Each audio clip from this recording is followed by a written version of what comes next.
A very good afternoon to all of you. Myself, Dr. Shruti Gaur, today is here to discuss some points regarding organization behavior. Organization behavior is comprises of two words, that is organization and behavior. First of all, we should know the meaning of both these terms, that is organization as well as behavior. Term organization refers to a group of people who work together in a coordinated and structured manner to achieve the common goal or a specific goal or objective. And behavior refers to the way individuals act, respond, or react themselves in response to various stimuli or situations. It encompasses observational actions, reactions, and patterns of activity. That is, we can say that, or we can give a definition of organization behavior here as organization behavior is the study of human behavior in organizational settings where they work together. It interface between human behavior, the organization, and the organization itself. Organization behavior is directly concerned with the understanding, prediction, and control of human behavior in organizations. Organization behavior is the study of both group and individual performance and activity within an organization. In simple words, we can say that OB is studied about that how individuals are performing in at the individual level or at the group level within the organization. Next, we have the nature of organization behavior.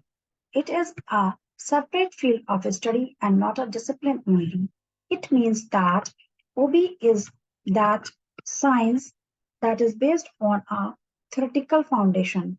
It is wrong to say like this, but OB has a multi interdisciplinary orientation and that is thus not based on a specific theoretical background, but it is a separate field of study rather than a discipline only. Next is that it is an interdisciplinary approach. OB is essentially an interdisciplinary approach to study human behavior at work as it is related to different disciplines like psychology, sociology, and anthropology to make them applicable for studying and analyzing organizational behavior. It is an applied science. The very nature of OB is applied. That is, basically, it is based on the various researches to solve the organizational problems related to human behavior. That is, it is an application of that how human beings are responding towards the organization and towards the people, those who are working with them in a team or in a group. It is an normative science. Organizational behavior is a normative science also because it prescribes how the findings of applied researches can be applied to socially accepted organization behavior. Next, we have that OB is a humanistic and optimistic approach. It means that OB applies humanistic approach towards people working in the organization. It deals with the thinking and feeling of human beings. OB is based on the belief that people have an innate desire to be independent, creative, and productive. It is a total systems approach. The system approach is one that integrates all the variables affecting organizational functioning. The system approach has been developed by the behavioral scientist to analyze human behavior in the view of his or her socio-psychological framework. Now, we study the behavior of the individual at three levels, that is, individual level, at organization level, and at group level. At the individual level, OB massively draws upon psychology, engineering, and medicine. As its name is indicating, at the individual level, the OB includes the study of learning, perception, creativity, motivation, and personality. Because all these things, all these words are related with the human study or only the individual mind setup. Next, we have at the group level of analysis. OB at this level draws upon the sociological and socio-psychological disciplines. At this level, OB includes a study of group gestures, that's how people are interacting in a group, how they are working with the group members in a group whenever a job or task is assigned to them to work in with the within the teams. It is further extended to the study of leadership, power, norms, interpersonal relations. Organizational level of analysis is that it draws upon sociology and political science.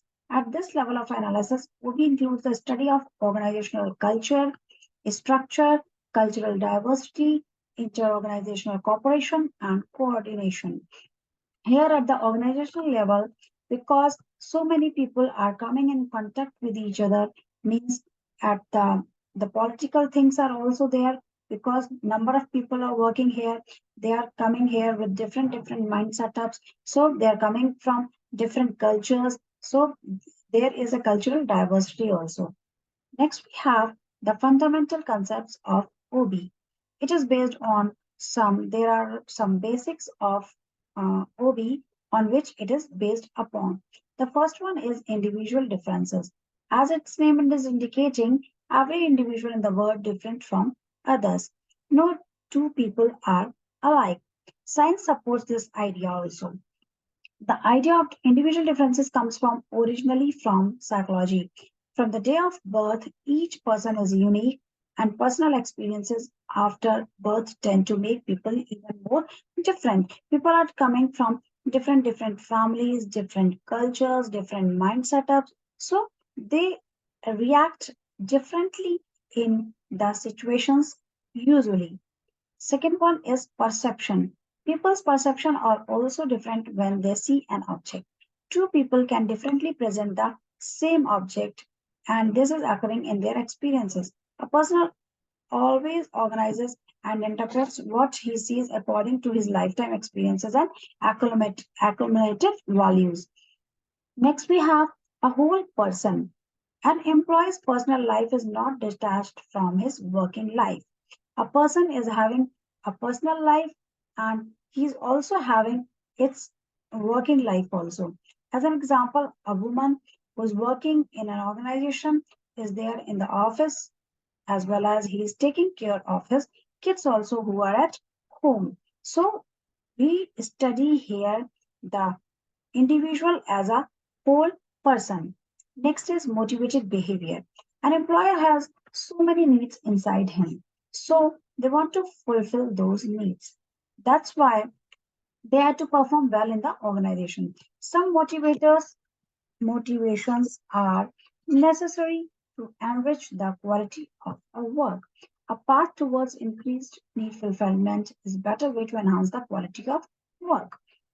Desire for involvement. Every employee is actively seeking opportunities to work to involve in decision making problems. They hunger for the chance to share what they know and to learn from the experiences. So, the organization should provide them a chance to express their opinions, ideas, and suggestions, and they're seeking for their advice also for a decision making problem. Then the desire for involvement. Every employee is actively seeking opportunities to work to involve in decision making problems. They hunger for the chance to share what they know and to learn from the experiences. So organizations give them the opportunity to express their opinions, ideas, and suggestions for the same. Then we have the value of the person. An employee wants to be treated separately from another factor of production, that is land, capital, and labor. For this reason, they want to be treated with caring respect, dignity, and other things by their employers and society. Human dignity, that is a very important concept, that is a very important point for in the life of any of an individual. This concept is very philosophical. Every person needs to be treated with dignity and respect, whether it's the CEO of the company or a labor of the same firm. Organizations are social systems. From sociology, we learn that organizations are social systems. Consequently, activities therein are governed by social laws as well as psychological laws. Just as people have psychological needs, they also have some social roles and status also.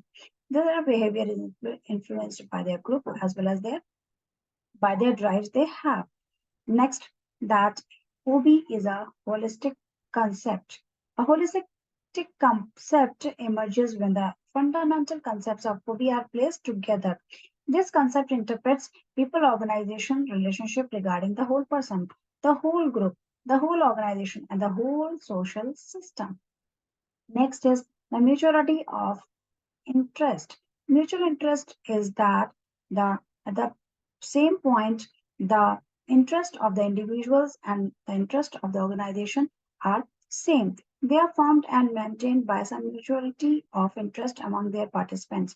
People see organization as a means to have their to reach their goals, while at the same time, organizations also need people to help achieve organizational objectives. Next, we have the factors affecting OB. There are so many factors that affects OB. The first one is people, then organizational structure, and then we have technology. So people, how they are, the goals comes under this. We spend a lot of our working hours at work. So it is favorable if they are pleasant hours, but that is not always the case. Sometimes, due to some situations, the moods of the people, changes. Like sometimes they are positive at work and sometimes they are feel negative at the work environment.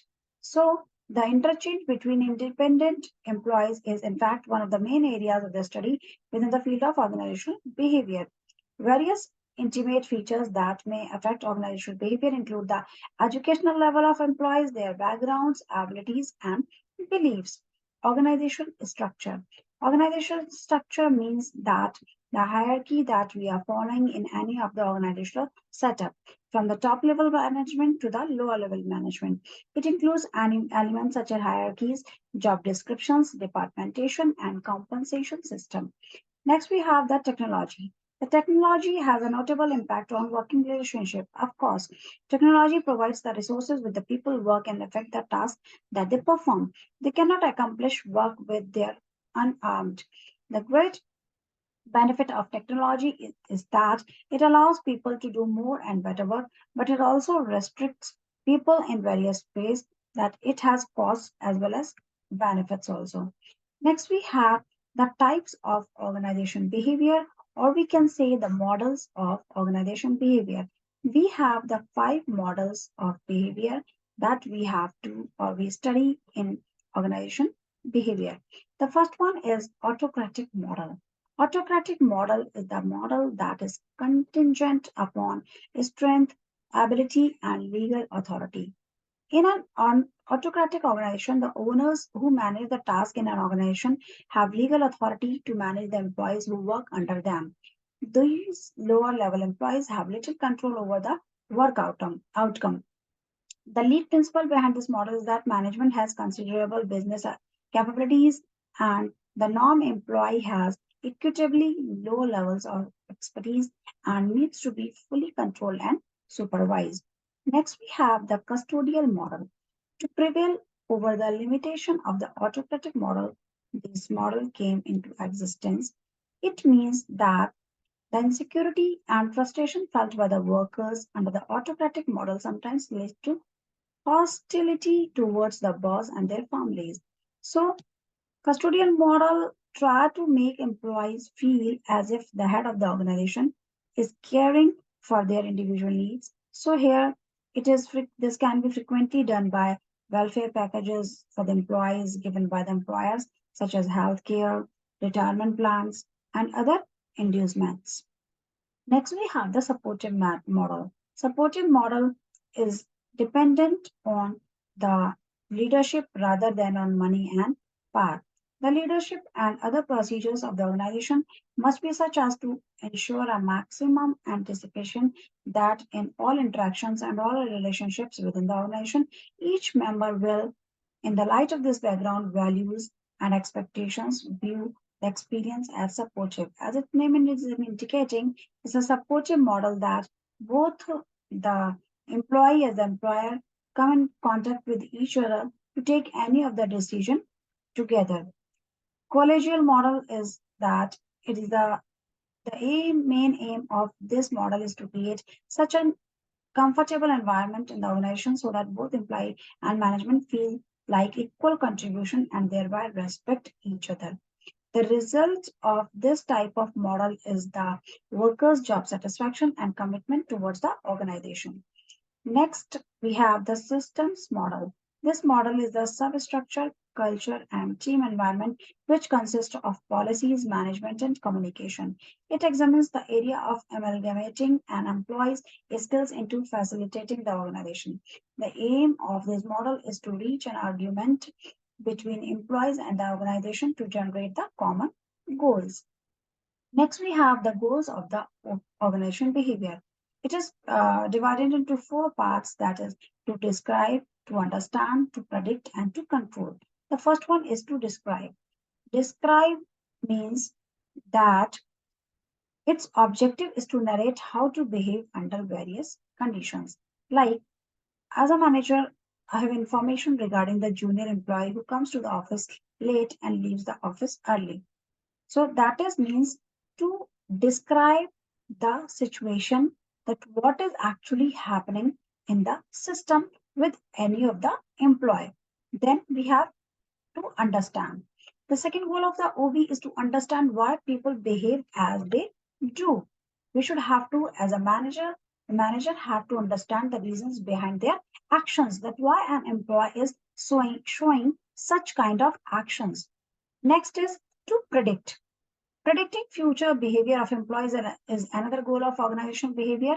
Usually, managers would have the capacity to predict why the employees are committed to the organization or not, because they are in contact with the employee from a period of time, a longer period of time. So, the manager can very easily predict the behavior of an individual or that employee, that why or how he will react in that particular situation. And then comes the control. The final goal of OB is to control and develop a friendly ambience for the organization. Since managers are responsible for the overall performance of an organization, they must develop workers' teamwork skills and commitment. Managers should take necessary actions for themselves. After this, we have the objectives of OB. Organization behavior is a field of a study that explores how individuals and groups behave in such a manner in any of the organization context. So the first objective of organization behavior is the understanding human behavior.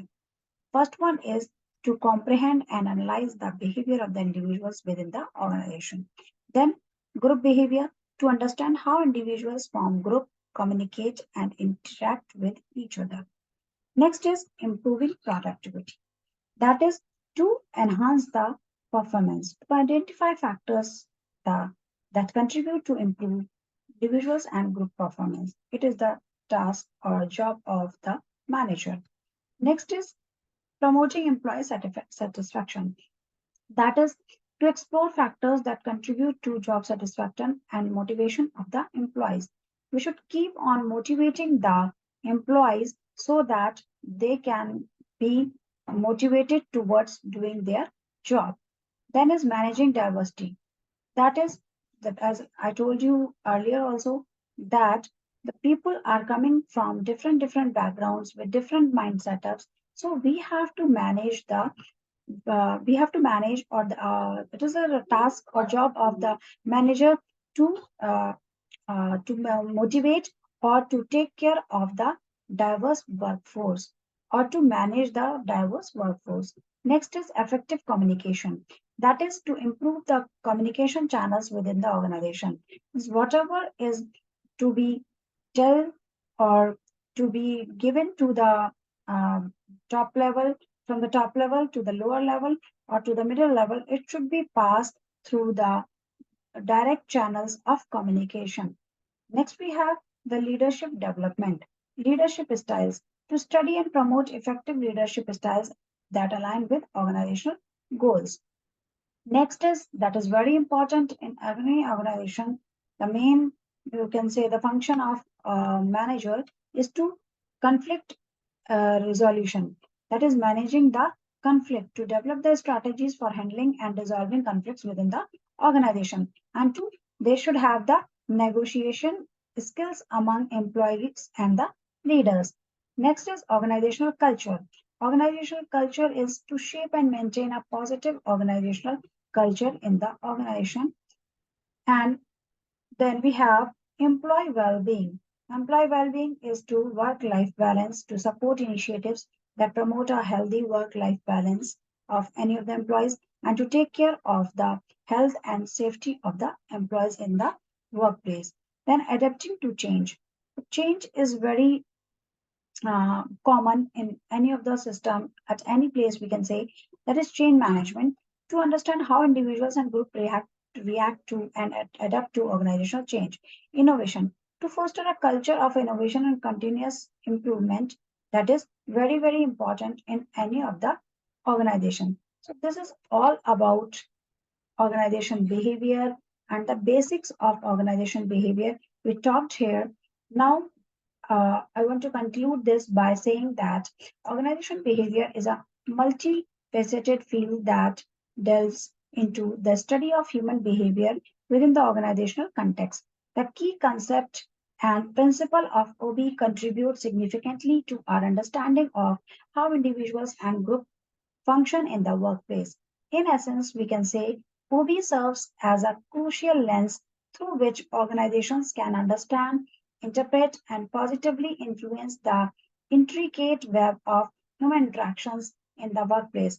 While leveraging the insights provided by OB, organizations can create environments that promote both individuals and collective success, fostering a culture of innovation, collaboration, and sustained growth.